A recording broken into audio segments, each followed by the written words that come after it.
नमस्कार दर्शकों, आप सभी का स्वागत है नवभारत न्यूज 24/7 में और मैं हूं आपके साथ अजयदीप सिंह बलवाल। दर्शकों, जम्मू कश्मीर में नई निर्वाचित सरकार बनी और नेशनल कॉन्फ्रेंस की सरकार बनी और उसके बाद अब नेशनल कॉन्फ्रेंस के पास ये मौका है, जम्मू कश्मीर के मुख्यमंत्री उमर अब्दुल्ला के पास ये मौका है कि जनता के उन मसलों को अब असेंबली में उठाया जाए और तकरीबन अब कई सालों बाद जम्मू कश्मीर और जम्मू के अंदर जो असेंबली है वो लगने वाली है। और ऐसे में नेशनल कॉन्फ्रेंस की क्या कुछ तैयारियां हैं आने वाले असेंबली बजट को लेकर, उसके बारे में बातचीत करेंगे। इस समय नेशनल कॉन्फ्रेंस कार्यालय में मौजूद हमारे साथ पार्टी के सीनियर लीडर रतन लाल गुप्ता जी मौजूद हैं। इनसे बातचीत करते हैं कि आखिरकार किस तरह की रणनीति इस समय नेशनल कॉन्फ्रेंस की आने वाले बजट में किन प्रमुख बातों को नेशनल कॉन्फ्रेंस जो है वो बढ़ावा देने वाली है। सर, आपका बहुत बहुत स्वागत है नवभारत में। Thank you. यहाँ पर बजट को लेकर हम बात कर रहे हैं। जाहिर सी बात है, इस समय सियासी गलियारों में बजट को लेकर काफी ज्यादा चर्चा है। हमने देखा कि किस तरह से मुख्यमंत्री उमर अब्दुल्ला ने कई हाई लेवल मीटिंग्स भी ली हैं, कई सारे डिग्नेटरी से बातचीत की है कि इस बजट में उन मुद्दों को उठाया जरूर जाए जो जनता के मुद्दे हैं। ऐसे में नेशनल कॉन्फ्रेंस अपने आप को इस समय किस तरह से आने वाले बजट को लेकर तैयार कर रही है, क्या मुख्य एजेंडा रहने वाले हैं? देखिए, मैं सबसे पहले जम्मू कश्मीर के लोगों को मुबारकबाद पेश करता हूं कि 7 साल के बाद जम्मू कश्मीर की असेंबली में पॉपुलर गवर्नमेंट जनाब उमर अब्दुल्ला साहब की सरपरस्ती में बनी है। और खुशकिस्मती है कि जनाब उमर अब्दुल्ला साहब के पास फाइनेंस महकमा भी है। जब इलेक्शन हुआ तो आप देखते थे कि पहले क्या हालत थी जम्मू कश्मीर के अंदर। डेमोक्रेसी नाम की कोई चीज दिखती नहीं थी। लेकिन अब की बार नेशनल कॉन्फ्रेंस या दूसरी पॉलिटिकल पार्टी जो है जम्मू कश्मीर के अंदर थी, उन्होंने बढ़ चढ़कर जम्मू कश्मीर के इलेक्शन में, असेंबली के इलेक्शन में हिस्सा लिया और लोगों ने साबित किया कि जिन परेशानियों की वजह से, जिन दिक्कतों की वजह से, जिन मसाइल की वजह से, जो बर्निंग इशू थे, उनकी वजह से लोगों ने दिल खोल के अपना वोट जो है वो नेशनल कॉन्फ्रेंस को दिया और नेशनल कॉन्फ्रेंस की पॉपुलर गवर्नमेंट बनी। सेंटर गवर्नमेंट ने, जनाबे मोदी साहब ने, प्राइम मिनिस्टर साहब ने और होम मिनिस्टर जनाब अमित शाह साहब ने on the floor of the house ये कहा था कि जो ही इलेक्शन होंगे, कंप्लीट होंगे, हम जम्मू कश्मीर के स्टेटहुड जो वो वापस करेंगे। ऑनरेबल सुप्रीम कोर्ट के आगे भी सेंट्रल गवर्नमेंट का यही बयान था कि साहब, हम फौरी तौर पे आफ्टर इलेक्शन स्टेटहुड वापस करेंगे। लेकिन बदकिस्मती है कि अभी तक उनको वापस कर देना चाहिए था, लेकिन स्टेटहुड उन्होंने नहीं दिया। लेकिन फिर भी यहाँ एक पॉपुलर गवर्नमेंट बनी, जनाब उमर अब्दुल्ला साहब चीफ मिनिस्टर बने और उस वक्त जम्मू कश्मीर की क्या हालत थी वो आप सब जानते हैं। जी गुप्ता साहब, यहाँ पर अभी बजट आने वाला है और ऐसे में आपको लगता है कि अभी तक पावर का डिस्ट्रीब्यूशन नहीं हुआ है, उपराज्यपाल और मुख्यमंत्री के बीच में भी कहीं ना कहीं तालमेल की कमी भी रह जाती है। इस कारण ऐसे में जनता कहीं ना कहीं इस बात को समझने में असमर्थ है। कहाँ आपको लगता है कि पलड़ा जो है वो नीचे की तरफ हो जाएगा नेशनल कॉन्फ्रेंस सरकार का, अगर स्टेट रूट जल्द नहीं मिलता है? बहुत सारी डिस्ट्रीब्यूशन पावर्स को लेकर भी असमंजस की स्थिति बनी रहती है। खुद उमर साहब कहते हैं कि अभी मेरे पास किसी को अपॉइंट करने की सहूलियत नहीं है, किसी को ट्रांसफर करने की सहूलियत नहीं है। ऐसे में किस तरह से आप देखते हैं इस बजट को भी? देखिए, इस माहौल में भी मैं समझता हूं कि नेशनल कॉन्फ्रेंस की गवर्नमेंट अपना पहला बजट जो है, जनाब उमर अब्दुल्ला साहब एज ए फाइनेंस मिनिस्टर और as a chief minister Jammu Kashmir assembly में 7 तारीख को पेश करने जा रहे हैं। मैंने जैसे पहले कहा कि इलेक्शन के दौरान लोगों को बहुत सी उम्मीदें थी। हालत ये थी कि भाई अनएम्प्लॉयमेंट आसमान को छू रही है, बिजली की हालत, पानी की हालत, स्कूलों में क्या हालत थी, कनेक्टिविटी, सड़कों की हालत, दूर दराज इलाकाजात में राशन की क्या हालत, मतलब एक सिस्टम ऐसा बना हुआ है जम्मू कश्मीर के अंदर कि बर्निंग इश्यूज इतने थे कि हर कोई परेशानी में जूझ रहा था। लेकिन इलेक्शन में उन्होंने साबित किया कि नहीं साहब, हमें नेशनल कॉन्फ्रेंस की लीडरशिप और नेशनल कॉन्फ्रेंस पर पूरा भरोसा है, इसीलिए उन्हें डट के नेशनल कॉन्फ्रेंस को सपोर्ट किया और नेशनल कॉन्फ्रेंस की हुकूमत बनी।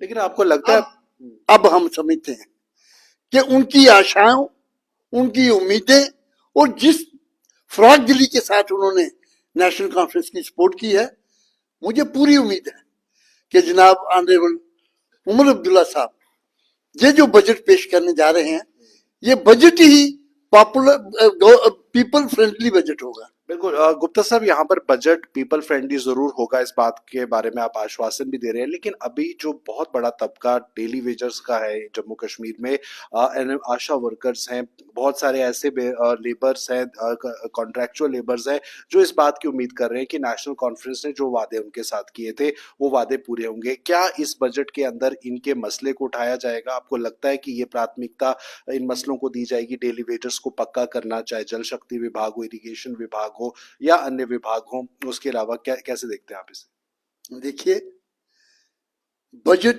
की डिस्कशंस जो जिस ढंग से जनाब उमर अब्दुल्ला साहब ने की है, हमारी सिविल सोसाइटी जम्मू की और कश्मीर की, हमारी इंडस्ट्री के नुमाइंदे, हमारे चैम्बर ऑफ कॉमर्स जम्मू की और कश्मीर की, हमारी ट्रेड यूनियंस, हमारे चुने हुए रिप्रेजेंटेटिव एमएलए साहिबान, उनके साथ सलाह मशवरे हुए। उन्होंने अपने इलाके की दिक्कतें, परेशानियां सब उनके सामने पेश की। इसीलिए हम कह रहे हैं कि जो बर्निंग इशू है वो हमारे जितने भी रिप्रेजेंटेटिव हैं, इलेक्टेड रिप्रेजेंटेटिव हैं, उन्होंने ऑनरेबल चीफ मिनिस्टर साहब के सामने रखे। और मुझे पूरी उम्मीद है, हम लोग पूरे लोगों को पूरी आशाएं हैं कि ये जो बजट बनेगा उसमें किसानों का पूरा ध्यान रखा जाएगा।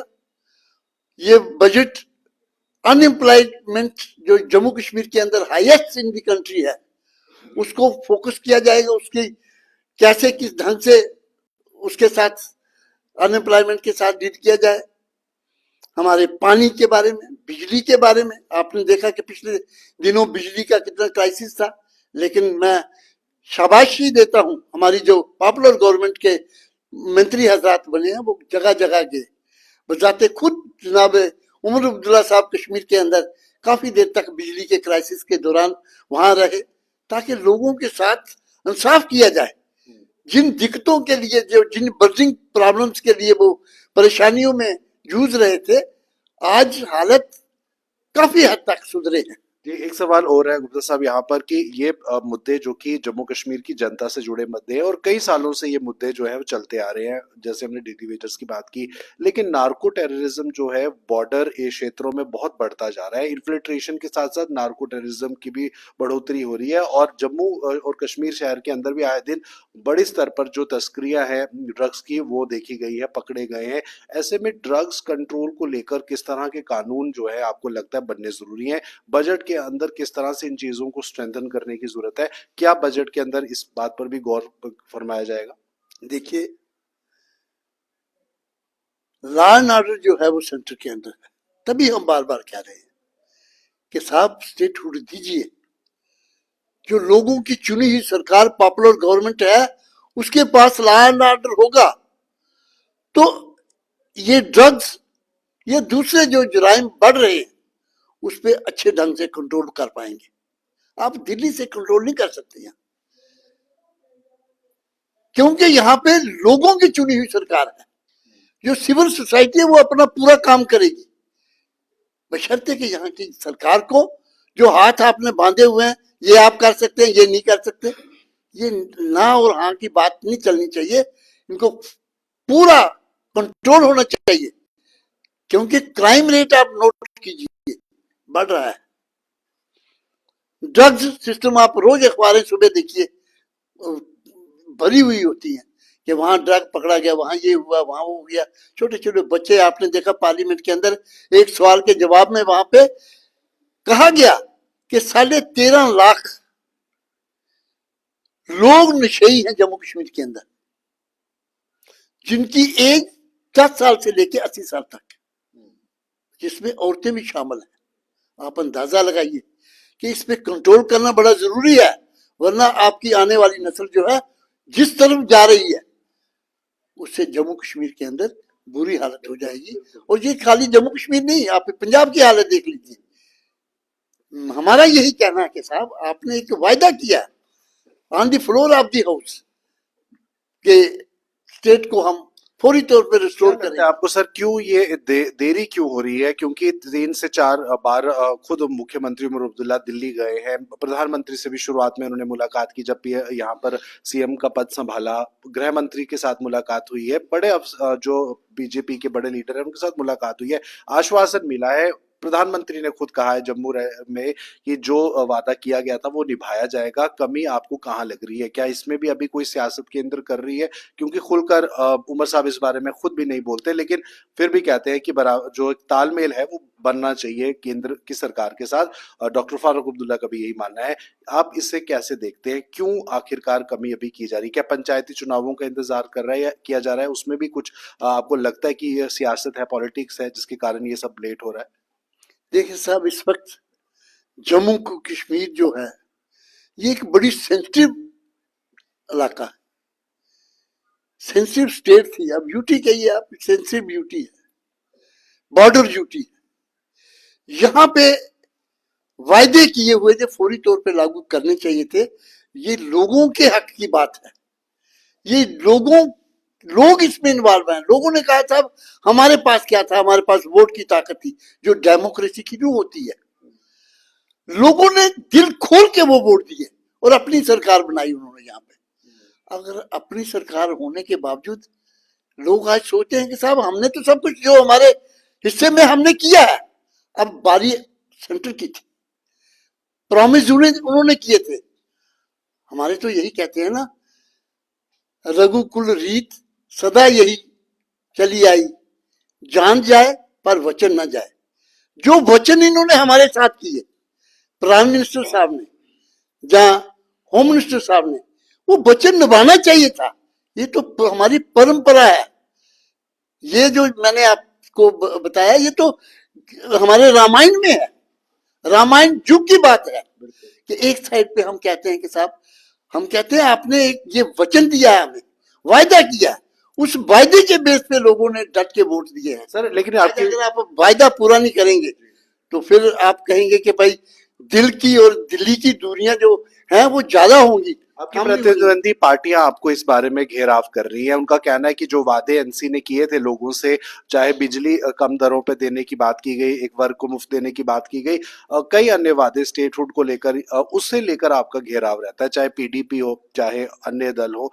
ऐसे में आने वाले बजट में आप इस घेराव को किस तरह से अपनी तरफ से जो है आप उस पर प्रतिक्रिया देंगे?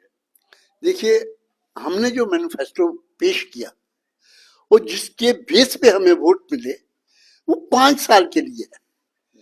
ये पार्टियां कह रही हैं 1 हफ्ते के अंदर आप कर दीजिए। 5 साल का काम कैसे हो सकता है, आप मुझे बताइए। हमने जो वायदे किए हैं, मैं आपको यकीन दिलाता हूं हम पूरा करेंगे, हर हालत में पूरा करेंगे, इसमें कोई दो राय नहीं है। लेकिन टाइम तो देना। अभी तो 5 साल, अभी तो जुमा 4 महीने भी नहीं हुए हैं और अपोजिशन पार्टियां वायदे पूरे करो। करेंगे, हम आपको बता के करेंगे, साहब डंके की चोट पे करेंगे और बजट में लाएंगे हर चीज को। ऐसे नहीं है। लेकिन बदकिस्मती यही है कि हमें हमारे जो हाथ बांधे हुए हैं इन्होंने, वो खोले सेंटर। जो वायदा इन्होंने किया स्टेटहुड का वो दे हमें, हम बताएंगे आपको कैसे ये सिस्टम चलाएंगे। और सबसे बड़ी बात यही है हमारी कि हम जो हमने मैनिफेस्टो में कहा है उसको करेंगे। इसमें कोई आप छोड़िए कि भाई तो 5 साल का हमारा वायदा है। हमने हर चीज, हर बर्निंग इशू पे हमने फोकस करना है हर बजट में। अभी तो पहला बजट पेश हो रहा है, 5 बजट होते हैं, 4 बजट अभी बाकी हैं। हम करेंगे, जिसका भी जो वायदा हमने किया वो करेंगे, निभाएंगे। तो लेकिन बदकिस्मती ये है, जब जम्मू कश्मीर स्टेट थी उस वक्त 90% ग्रांट मिलती थी जम्मू कश्मीर को और 10% हमें लोन लेना पड़ता था। आज उल्टी है, आज 90% हम लोन ले रहे हैं और 10% हमें ग्रांट मिल रही है। कैसे आप समझते हैं? आप, मैं समझता हूं कि इतनी गरीब ये यूटी है और आप फिर क्या समझ रहे हैं कि साहब ये सारा सिस्टम आप चलेगा, कैसे चलेगा? ये मैं फिर आपको कह रहा हूं कि नेशनल कॉन्फ्रेंस के पास तजर्बाकार हमारे मंत्री हजरात हैं, जनाब उमर साहब बड़े एक्सपीरियंस हैं, बड़े जानकार हैं, डायनेमिक नेता हैं। मुझे पूरी उम्मीद है कि वो अपने पूरे किए हुए वायदे भी जो हमने लोगों के साथ किए हैं और मुझे बजट जो होगा वो पीपल फ्रेंडली बजट होगा और हम फोकस करेंगे, मतलब हम किसानों के मसले में फोकस करेंगे, अनएम्प्लॉयमेंट के मसले में फोकस करेंगे, स्कूलों के बारे में, कॉलेजों के बारे में, या हमारे बिजली के बारे में, पानी के बारे में, कनेक्टिविटी, रोड्स के बारे में, जो भी बर्निंग इश्यूज हैं हमारे, हम उस पर फोकस करके ही हमारे जो बजट है वो बनेगा। और सबसे बड़ी बात यह है कि ऑनरेबल चीफ मिनिस्टर साहब ने, जनाब उमर अब्दुल्ला साहब ने तमाम ये बातें तमाम सोसाइटी के लोगों से, हमारे चुने हुए नुमाइंदों के साथ सलाह मशवरा करके ये बजट बन रहा है। तो मैं समझता हूँ कि ये बजट जो है बेस्ट बजट होगा अपने इतिहास में, जम्मू कश्मीर के इतिहास में ये बेस्ट बजट होगा। चलिए, उम्मीद इस बात की ही है क्योंकि जम्मू कश्मीर की आवाम ने जो भरोसा नेशनल कॉन्फ्रेंस पर दिखाया है, अब वो समय आया है कि जब जम्मू कश्मीर की असेंबली में उन मसले मिसाइलों को उठाया जाए। खुद मुख्यमंत्री उमर अब्दुल्ला बजट 7 मार्च को पेश करेंगे और किस तरह की सूरत हाल रहेंगी बजट के दौरान वो देखना होगा, क्योंकि अभी भी स्टेटहुड को लेकर जो जंग है वो नेशनल कॉन्फ्रेंस की जारी है। स्टेटहुड को लेकर सियासत भी हो रही है, तमाम विपक्षी दल नेशनल कॉन्फ्रेंस का घेराव भी संदर्भ में करते हैं। हालांकि केंद्र की तरफ से लगातार आश्वासन है, लगातार इस बात को लेकर ये कहा गया है कि जल्द से जल्द जम्मू कश्मीर को स्टेटहुड का दर्जा वापस दिया जाएगा, लेकिन कब पर एक बहुत बड़ा प्रश्न चिन्ह है। लेकिन हम उम्मीद करते हैं कि बजट आम जनता के हक में हो, बहुत से मसले मसाइलों को लेकर तुरंत कार्रवाई हो। फिलहाल ये थी खास बातचीत। इंटरव्यू को लेकर अपनी राय जरूर कमेंट बॉक्स में साझा कीजिए। मुझे दीजिए इजाजत, नमस्कार।